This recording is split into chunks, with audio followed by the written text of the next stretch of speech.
Hey everybody, Andy here. Happy Thursday. Welcome back to Live Office Hours. Got a great one today on how to change your thoughts. Hopefully you're here with me live, but if you're watching on the recording, welcome.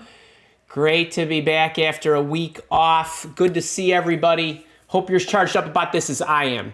So I got a pretty good talk. I want to say this is more of a conversation I'd like to have with you. There are a lot of teaching points. I do have some note cards, but I want to... I've been getting a lot of questions about attitude lately. How do I keep my spirits up?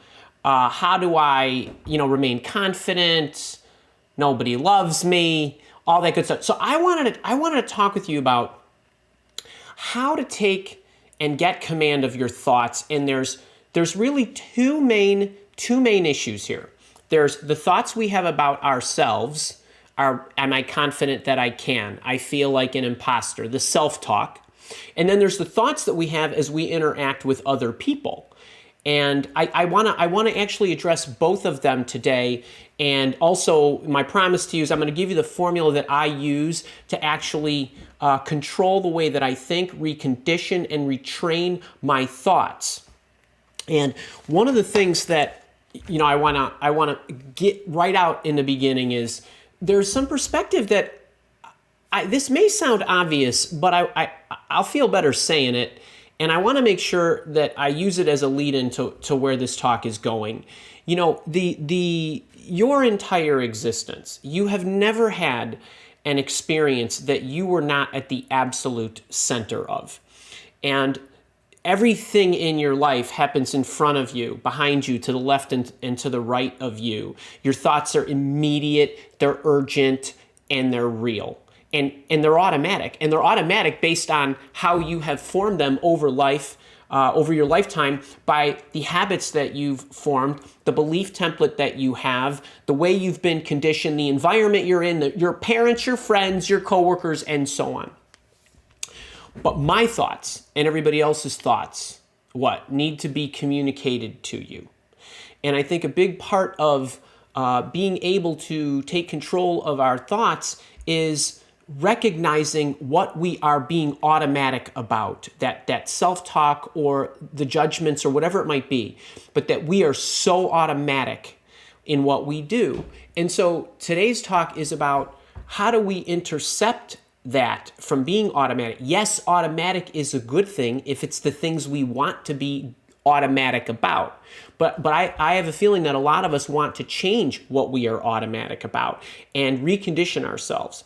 Now, I can't tell you what those are to be automatic about. That's up to you. But I'm going to show you how I go about training myself and making sure that I am not automatic when I don't want to be automatic. It's really, really important. So, and one other thing I want to mention is that, and while this may sound odd, but this is going to be, something that repeats throughout the talk, is that you don't actually change the way you think by trying to think differently. You change the way you think by doing differently. You have to do your way into a different mindset. You have to do your way into having different automated thoughts. If you've ever heard anybody say to you, well, you just need to think about it differently, that's probably some of the dumbest advice you can get. You can't just think differently. You have not wired yourself that way. And we're not talking about thoughts that were hardwired at birth. We're talking about thoughts that you've wired because of your conditioning. That is not something that you can just stop. You have to develop a habit that trains you to think differently, that trains you to recognize when you are being automatic. So I want you to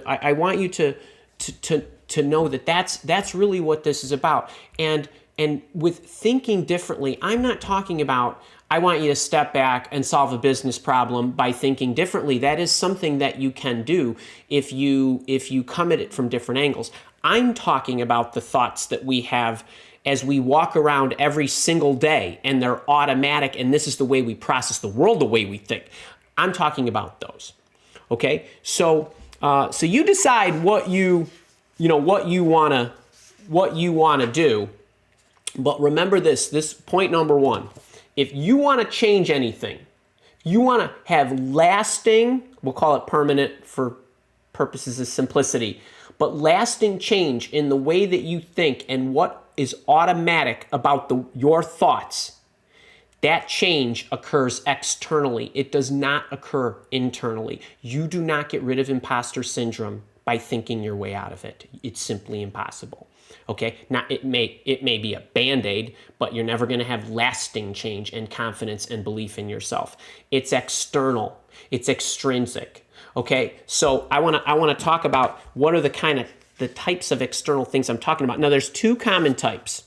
Okay, one of them I'm including for completeness sake. We're not going to have a ton of time on this one.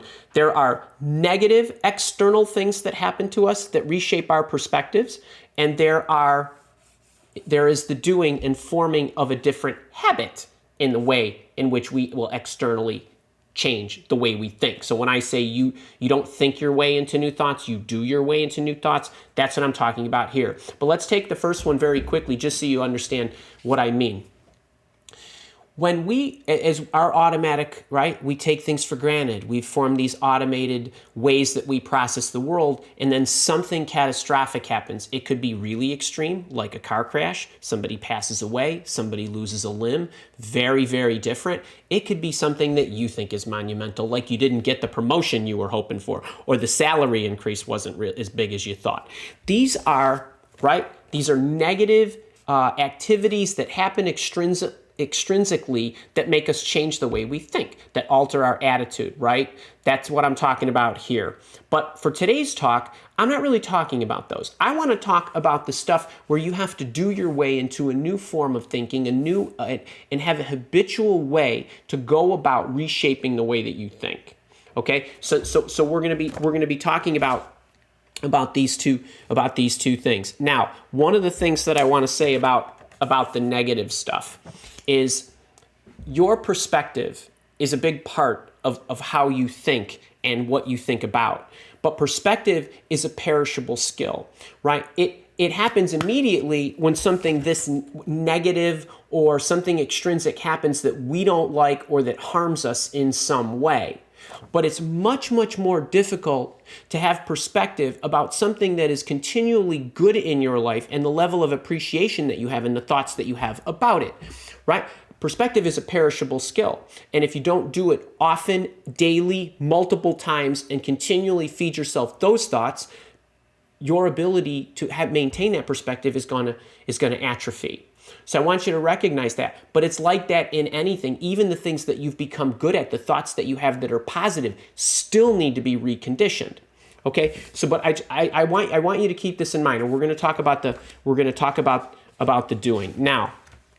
Two of the ways that I think are the most prized thoughts that I want to talk about, where I think if you understand how you can reshape the way you think about these two things. One is related to our relationships and interactions with others of any kind. It could be a short-lived relationship, a very long-lived relationship, or whatever it is.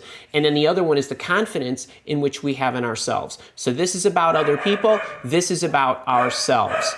If you can, I'm gonna talk through these with you today, because I think if you can get a perspective of what these things are, you will be able to apply them to other things that are similar in your life that relate to these. But I'll tell you what, you get these two down and you'll really be able to control the way you think about things, just about anything in your life. So these two are the ones that I think are going to give you the biggest ROI for this discussion. All right. So before we get into the formula, I think it's a good idea to use a couple of examples, and then let's reverse engineer the formula together. So I'm going to give you a couple of examples really quickly. So the first one is, let's take A, because I think the interactions with others is a little easier to illustrate. So imagine you want to have a better interaction with somebody, and empathy is a prized thought. It is a feeling, right? To be able to identify with the feelings of somebody else, that compassion that you have, or that understanding that you have, or that connection that you can have, or that perspective or appreciation, whatever that may be. let's just say, sake of argument, you want to have a better discussion with your spouse, you want to have a better discussion with your coworker, your customer, your client, whoever it might be. But let's say you're the customer service agent, that's your job.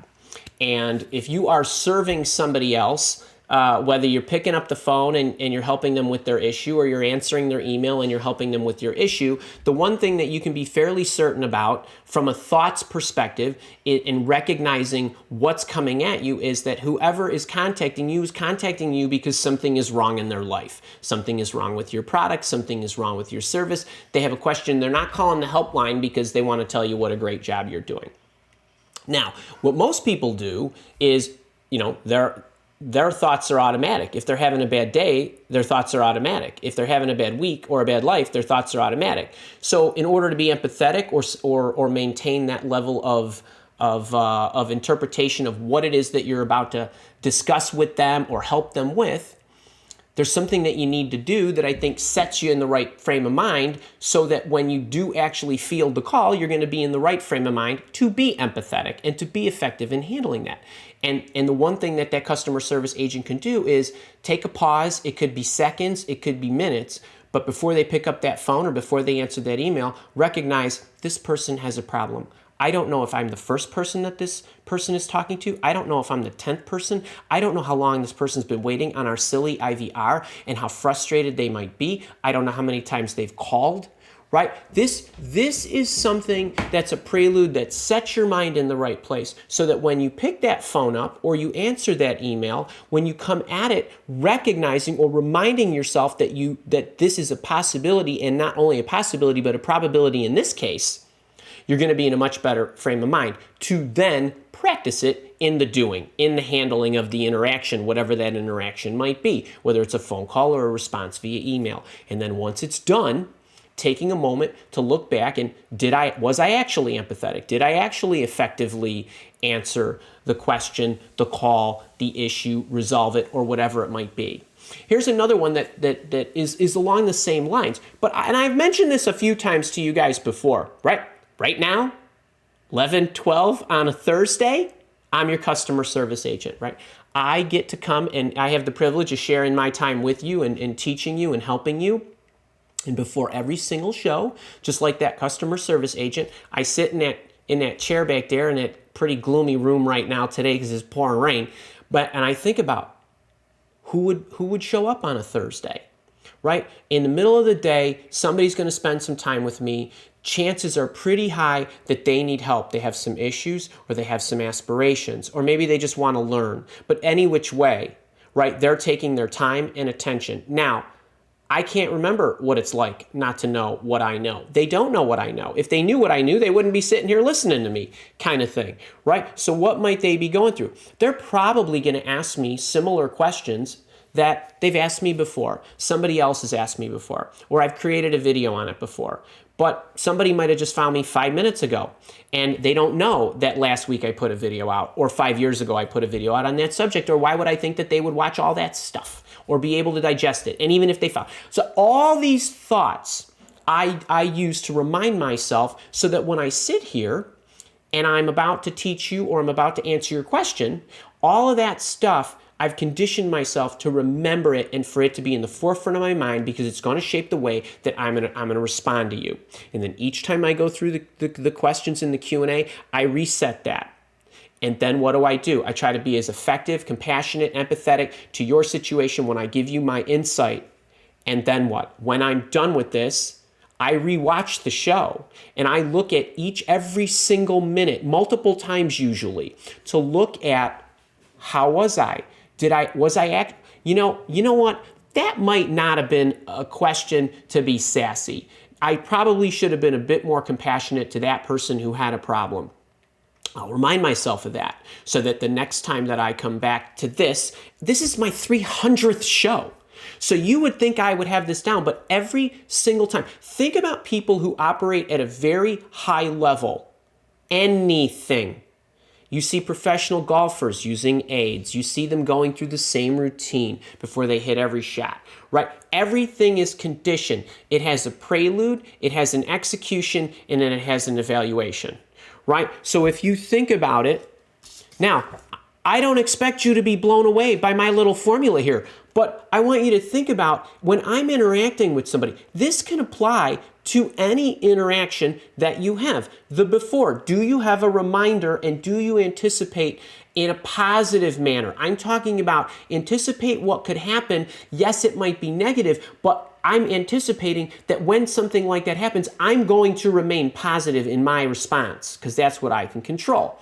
During it, are you practicing it effectively? And then after, do you actually reflect?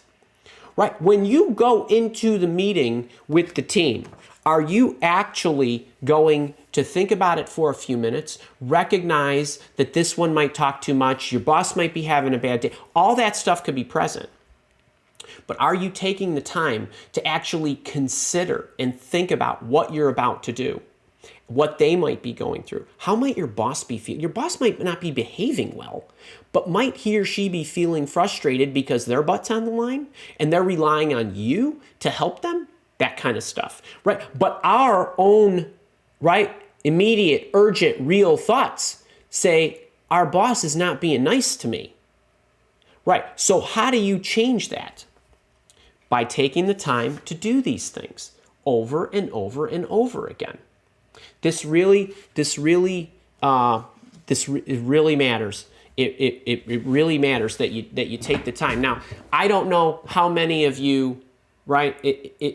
That's pretty common sense, but is it always common practice? Do you actually do it? I mean, show of hands. Do any of you, as you walk throughout your day, I would like you to know, and people in my leadership program know this because I teach these principles, but as I go through each part of my day, I actually have to think about in each of my transitions of activities, even when I'm by myself. I go through that little formula very quickly to make sure that I'm dialed in. I know how I'm going to handle this. I know what I'm going to do. I know what I need to get done. I know how I want to feel about it, and I know what success looks like. Okay, so when you're interacting with each other, that's something that you should do. Think about this. When my wife walks in the door at the end of the day, I don't know what kind of day she's had. So I say to myself, she could be happy. She could be sad. She maybe had a great day. Maybe she had a rough day. She had a rough day. How am I gonna react to that? It's not automatic, right? I had a long day too. So anything in your life, when you interact with others, it is about being able to intercept and become mindful of what it is you are about to engage with. That's the only way that you will ultimately have lasting change when you think about interacting with others. All right, so that's about what I do whenever I'm going into some kind of interaction. But what about ourselves? What about the self-talk that we have? Well, from a confidence standpoint, I have put out a number of videos on how to build your confidence, how to overcome your fears, and there's different kinds of fears, but it's all the same. If we're not confident, we're fearful of something. There are things that we do over and over again where we want to become better at it. Sometimes there's big projects that we have that we're afraid of and we don't have confidence in. Maybe we want to write a book. Maybe we want to build a business. Maybe we're working toward that promotion. Maybe we just feel like there's a lot of things. Well, the one thing that I want to tell you about in your own individual self-talk is your ability to accomplish something has a lot more to do with where your focus is than where your ability is at any moment in time. This is so true, and I'm going to get really specific, but your ability to accomplish something has more to do with where your focus is as opposed to where your ability level is or how proficient you are.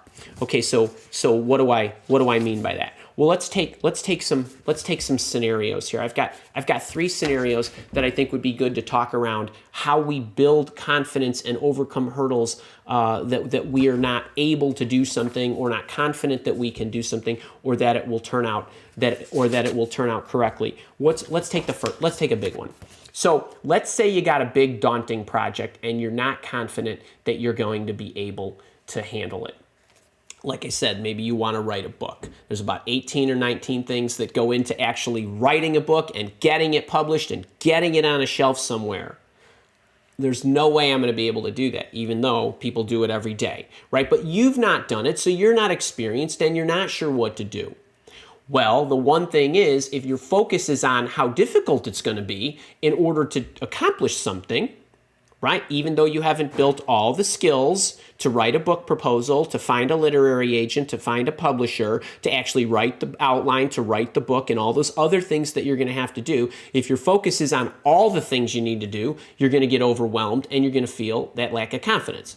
If your focus is on, well, what's the one thing that I got to do right now, and how can I look at that as being successful? Where are the victories that I can find in what I need to do, the habits I need to form, the steps I need to go through, and whatever the project is or whatever the goal is, where I can have victories over and over. I'm not talking about hollow victories. I'm talking about real victories here. Okay, well, what's one? Well, I gotta get up in the morning earlier than normal. I got to get to my desk, which needs to be ready for me to write. I need to write 1,000, 2,000 words a day, each day, day in, day out. I don't need to be Hemingway every day, but that in and of itself, and if your focus is on what you need to do and what you need to accomplish, and you look at that as the right success metric for that day, you're not going to get the book published that day, right? You're not going to be all ready to go. But how do I feed myself, continually feeding myself those victories, forming that habit of the doing that's reconditioning the way that I think about who I am? Everything that we do is a function of who we think we are that feeds our self-image. And the only way to change that self-image is to form habits that reshape the way we think about what we are able to do. So we have to form a new habit. We form a new habit by continually doing each day, by raising our willpower to get up out of bed early, get to the desk, write the 1,000 words. And before we know it, after 5 days, there's 5,000 words. You're about 1/10 of the way to a 50,000 word book, which is that thick, right? Kind of thing. And so if your focus is on what you're doing, if your focus is on the victory, and you have the right success metric, and that's another thing that I want to continually say to you, is that the success metric at the moment is not getting the book published. That's the intent, and that's the long-term goal, whatever it is for you. But when I said where your focus is versus where your ability is, another way for me to say that is, are you actually focusing in on the right success metric at any moment in time? In this example, it's, did I write the 1,000 words? That's it. That's the goal. That's what tells you if you did it, even if it wasn't great writing, you accomplished the goal. That's success. Check. Right? And you do that again tomorrow and the next day and so on. And yes, maybe you spend some time reading up on how to find a literary agent or what the book proposal needs to look like, or maybe you go take some training on how to put a book proposal together. But whatever it is, right? So you got to break it down and make sure along the way that you're reconditioning yourself to have the right success metric. Too often we have incorrect success metrics. Let me tell you a story about that, using our next example, which is, what if we're new at something? Andy, I'm not really sure how to do that. Well, I was new at something. Every single thing I've done, I've been new at one point or another, so have you. Okay, so back, a number of years ago, I wanted to become a trainer in this capacity, and I was an executive recruiter at the time. Well, I spent some time figuring out that if I wanted to create a product, that was something I needed to learn, an online training program, and offer it to individuals, a business to consumer arrangement. That's a selling process, that's a marketing process, there's a community building process, and all of these things that I needed to do. I ultimately, if I was going to reach my goal of becoming a trainer and operating a business, I had to go through a number of steps. Now, ultimately, I wanted to sell a training program, which I did in 2016, which was the first program that I ever created and I ever sold. But I had never sold directly to a consumer before. I'd never email marketed before. I'd never done a lot of these things that were required in order to do this. So if you are new at something, you have to draw on a number of things that you've done in your past to give yourself some confidence. Let me give you an example. So when I was a recruiter and I would talk to individuals on the phone and I would try to recruit them, then I would hear phrases that repeated. Things like, wow, those are really good interviewing techniques. I never really thought about that. I never heard of those techniques before. That's great. I would hear things like, wow, you're really spending a lot of time with me to understand my needs. That's Really nice of you. No recruiters ever spend this kind of time to get to understand me. I really appreciate that, right? I'm being careful, I'm being thoughtful, and all that good stuff. So I started leaning on that when I ultimately was going to sell that product, if the goal was I need 100 people to buy it, I'm not going to be very successful. I might throw in the towel. It might break my confidence. But if my success metric is, wow, you've never done this before, the victory is in actually running the promotion.